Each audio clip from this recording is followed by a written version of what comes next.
Joey, you brought an end this afternoon to the sequence of 60 defeats away from home. How happy are you about that? Yeah, obviously delighted, unbeaten away from home in the new year, so it's a nice statistic we want to try and carry on. And you've seen the pitch today. I mean, it's that time of year where it's not a day for the neat and tidy footballers, and it was a scrap and a battle. Two sides competing, and thought on the balance of play, it's probably about the right result. For us, it's a case of shoring up the back line after conceding 5 to Portsmouth, albeit there was circumstances surrounding that. So I'm delighted for the defence and the keeper to get a clean sheet, because the performance today, certainly some of the clearances they had to make at times, warranted that. Given the sort of recent record on the road, how pleased were you with the way in which the team went about the work today? You had to dig in at times there.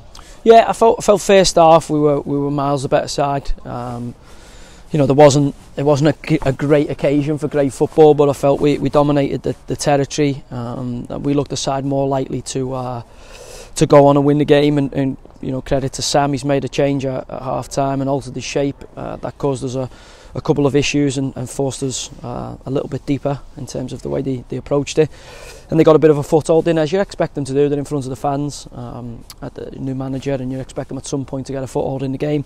But I thought our response to that was first class. We can be a little bit more clinical. Certainly we have opportunities on the counter attack, but the nice side of it is we kept that back door firmly closed. Kerno hasn't had that much to do, a couple of blocks and a couple of good headers, but without really extending our goalkeeper. So disappointing, because we were hoping to pick something up on the counter, certainly when we went with Wes through there, and he caused a little bit of havoc in the last 10. But delighted to keep a clean sheet, and as I say, we've got to start building on what's been very, very good home form. And sometimes you have to just come and roll your sleeves up and grind one out, and I thought we were good at that today.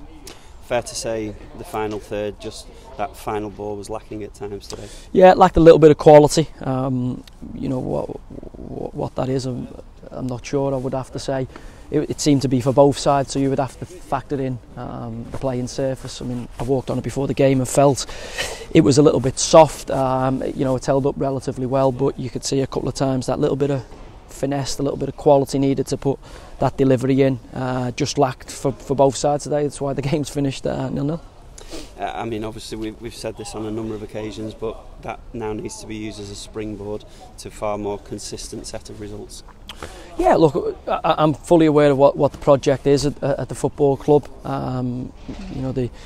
The January window opens now, so we'll see what that brings. We possibly need to get a few lads away from here who haven't been playing, which we all know about, and also gives you the opportunity to maybe shuffle the pack a little bit and bring in a bit of quality in key areas. So we'll see what this month brings. The focus now flips away from the league and onto the FA Cup, and another chance to get in front of our home fans and put on a good performance.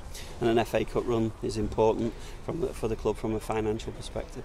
For sure, yeah. For clubs, in our division, it's the lifeblood of the club, and it'll be the same for Wimbledon. Obviously, you ideally in the third round would like to get one of the big sides, but if you don't, then you want a home tie, and we've got that. But we know it'll be a tough tie. Obviously Wally Downs has gone in there. I know Wally was a coach at QPR when I was there, so I know they'll be organised and at it, and we'll have to be on our mantle to get into the next round.